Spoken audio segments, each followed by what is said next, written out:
எல்லோருக்கும் வணக்கம். இது அரசியல் டோர். நேற்றைய முன்தினம் ரமடா ஹோட்டல்ல லன்சாவுடைய தலைமையில், அதாவது கம்பஹா மாவட்டத்துடைய பாராளுமன்ற உறுப்பினர், முன்னாள் அமைச்சர் ஷஹரானுடைய குண்டு வெடிச்ச டைம்ல முஸ்லிம் சமூகத்தை கடிச்சு கொதறி துப்பிய ஒரு பாராளுமன்ற உறுப்பினர் லன்சா. அவ்வளவு பெரிய இனவாதி. அந்த இனவாதியுடைய தலைமையிலே தாய் கட்சியில் இருந்து பணத்துக்காகவும் பட்டத்துக்காகவும் சோரம் போன அரசியல் கலிசரில் கொஞ்சம் பேர், முஸ்லிம் சமூகத்தில் இருந்து பாராளுமன்ற உறுப்பினராக தெரிவு செய்யப்பட்ட சில பாராளுமன்ற உறுப்பினர்களும் முன்னாள் பாராளுமன்ற உறுப்பினர்களும் இந்த கூட்டணியிலே சேர்ந்திருக்கிறார்கள். அதாவது அகில இலங்கை மக்கள் காங்கிரஸில் இருந்து கட்சி சாவிய விசி இஸ்மாயில், பொத்திவிலை சேர்ந்த முஷர்ரப், அதாவது திண்ட கல்லையில பேண்டுட்டு போன முஷர்ரப், அடுத்தது அலிஷாப்ரி ரஹீம், முஸ்லிம் சமூகத்தின் மீது சேறு பூசிய பச்சை கள்ளன், ஏர்போர்ட்ல போனும் தங்கமும் கடத்திட்டு வந்து இந்த முஸ்லிம் சமூகத்துக்கு கிளிக்கை ஏற்படுத்திய ஒரு பச்சை துரோகி.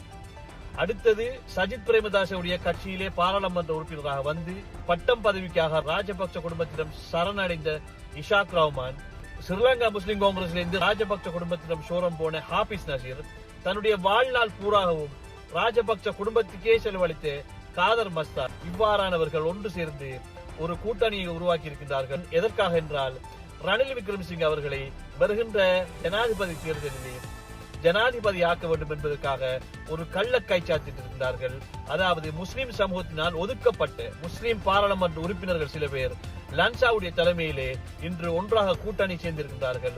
முஸ்லிம்ஸ் அவர்களே, நம்முடைய சமூகத்தை விற்று, நம்முடைய சமூகத்தை காட்டி கொடுத்து, நம்முடைய சமூகத்துக்கு துரோகம் செய்துவிட்டு, காசுக்காகவும் படத்துக்காகவும் பட்டத்துக்காகவும் சன்மானங்களுக்காகவும் இப்படி சோரம் போயிருக்கின்ற இந்த பாராளுமன்ற உறுப்பினர்களான முஷர்ரப், விசி இஸ்மாயில், காதர் மஸ்தான், ஹாபிஸ் நசீர், இஷாக் ரஹ்மான், பச்சை கள்ளன் அலிஷப்ரி போன்றோரை அந்தந்த ஊர்களில் இருக்கின்ற மக்கள் இவர்களுக்கு எதிராக வாக்களித்து விரட்டி அடித்து இவர்களில் வீட்டில் அமர்த்த வேண்டும் என்று நாம் மிக உறுதியாக இருக்க வேண்டும். என்ன பிழை செய்தாலும் ஏற்றுக்கொள்ளலாம்.